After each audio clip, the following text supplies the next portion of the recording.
Fargo and serving you on TV, online, and on the go. This is Valley News Live at 9 on Fargo CW. We actually saw that he had gas and fuel leaking out of his plane.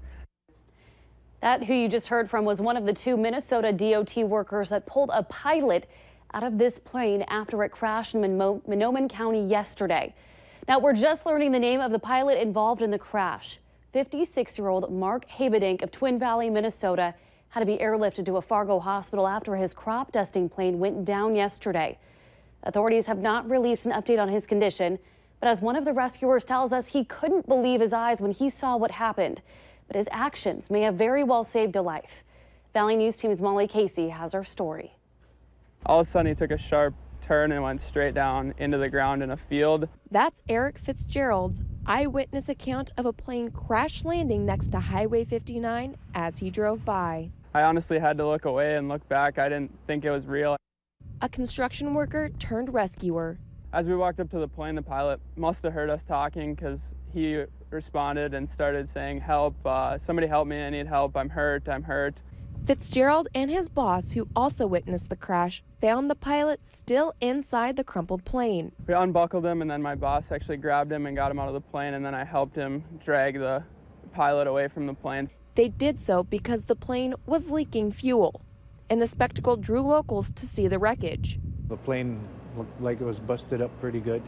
Robert Horak has worked down the road from the airport for years and says theories of the cause of the crash are already going around. Somebody told me they thought he was trying to take off and it didn't go. Or the official cause of the crash hasn't been released, but all that matters to Fitzgerald is that the pilot he helped save is okay.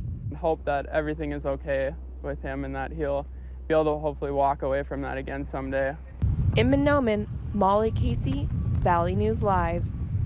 There's still no word on Habedink's condition, and as mentioned, that crash is under investigation by the FAA and National Transportation Safety Board.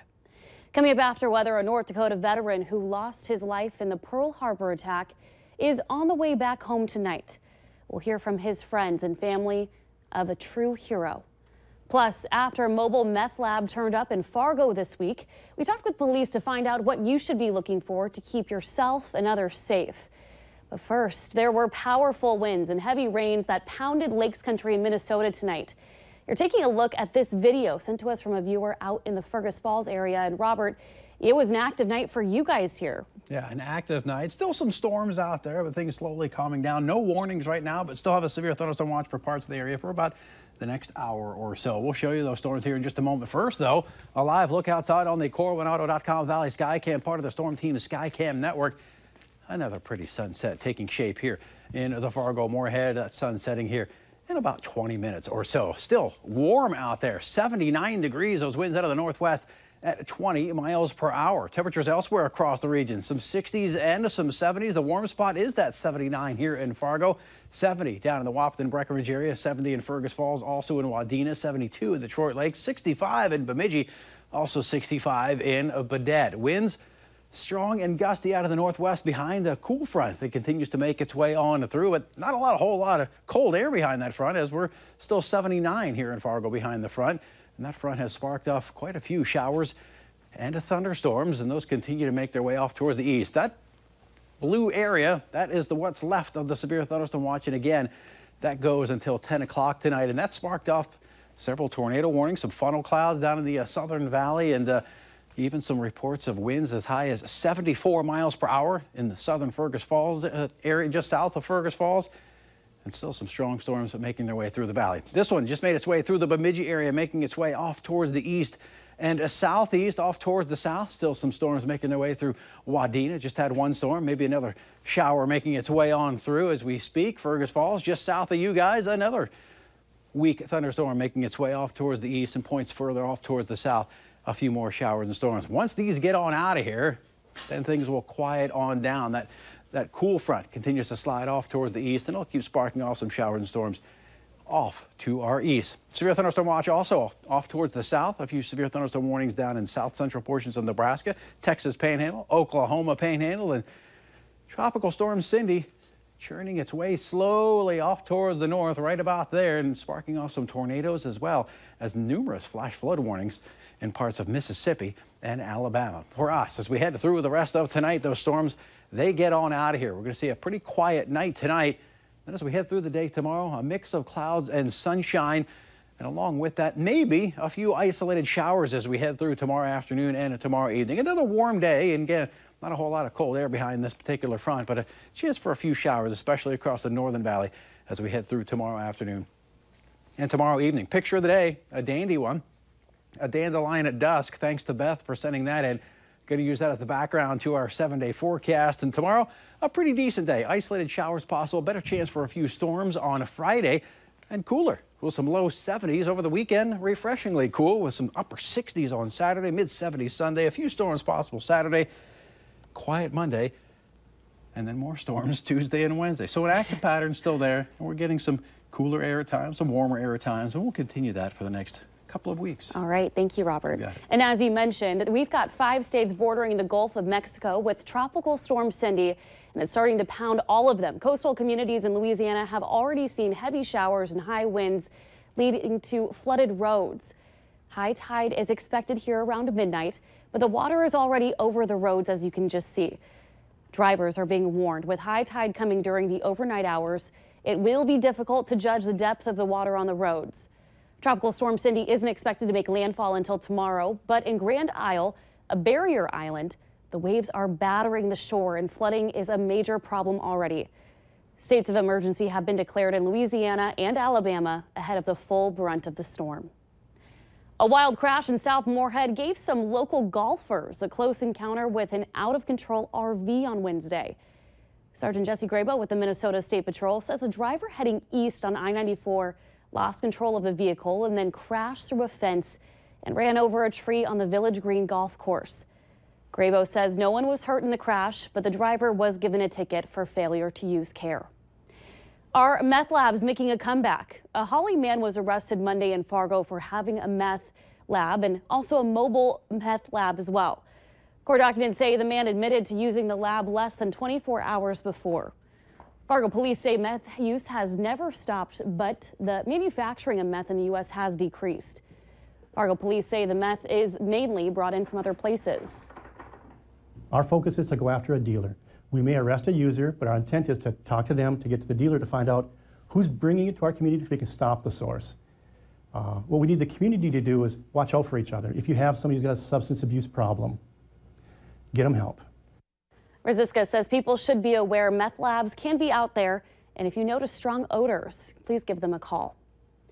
2 men have been arrested after a drug raid in Wahpeton. The Richland County Sheriff's Office says officers busted Rogelio Roy Martinez on Tuesday after getting a search warrant. They found 11 grams of meth, scales, and packaging material, among some other things. The meth had a street value of about $2,000. Officers arrested both Martinez and Jared Hansey, both of which are facing charges of possessing drugs with intent to distribute and possessing drug paraphernalia. Hansey also had warrants in Cass County. 2 teams made the bus, the Southern Valley Response Team and Simca Southeast Multi-County Agency Drug Task Force. This man, Abdurrahman Ali, has been found guilty for sexually assaulting a Mapleton convenience store clerk. Court documents say Ali walked into Gordy's Travel Plaza, pulled a female store clerk into the women's bathroom, forced her to take off of her clothes, and tried to have sex with her. The maximum penalty on the sexual imposition charge is life in prison without parole. After shelling out $500, a Fargo man wants you to learn from his mistake. Dick Bristol was working at the home when he was approached by a man claiming to be with high-tech paintless dent removal. The man offered to fix his dents in his big red van, but then he never finished the job. Within an hour, he said, where's your bank at? I need the check. So I wrote him out a check. I thought, well, maybe he's coming back or something. Well, he left, and that was it. The number for high-tech paintless dent removal is disconnected, but the Better Business Bureau gives them an F rating. 3 others claiming to have been scammed by the company based out of Texas. The BB warns to be careful anytime you're approached at your home. And if you need help uncovering fraud and corruption in your community, be sure to call us on our whistleblower hotline. That number 701-237-6576 and leave your tip. That way a member of our investigative team will get on the case and go to work to expose the truth. Construction season is churning along with some new projects this week, and it might be slowing down your commute. Officials say just this week they've started on 19th Avenue northwest of the interstate and have also begun work on 4th Street just south of Main Avenue. City engineers say they expect some traffic delays in those areas. The big 32nd Avenue Bridge project is moving along. Officials say the dry weather has helped them stay on track so far, but they're not willing to say they are ahead of schedule just yet. You know, it is somewhat hard to say this early in the season. We have had good weather. Things can change though. We can get into a wet period where it just really slows down construction. There's always a possibility for unforeseen conditions. Most projects, including the 32nd Avenue project, are supposed to be done by this fall. December 7th of 1941 marks one of America's darkest hours. The waters of Pearl Harbor were filled with sinking ships, Japanese torpedoes, and the bodies of U.S. servicemen. Tonight, one of those men killed in the final attack is finally on his way home. Valley News Team's Clint DeRose has this story. In November of 1941, a woman received a letter from her brother stationed at Pearl Harbor. On December 10th, she responded. Then the letter comes back, stamped, return to sender, address unknown. Because on December 7th, her brother, Arthur Neuenschwander, was killed at his battle station when the Japanese attacked Battleship Row. Arthur was the oldest of a big family in the town of Fessenden. He never left home until he joined the Navy for something more. He left to join the Navy and, as they say, see the world. His ship, the Battleship Oklahoma, took torpedo after torpedo from enemy planes. An officer and close friend describes how Arthur was killed in that chaos as the ship began to turn onto its side. All this heavy equipment, big shears, welders, coming down and just fell on top of Arthur. He then joined more than 400 of his shipmates as they sank into the bay.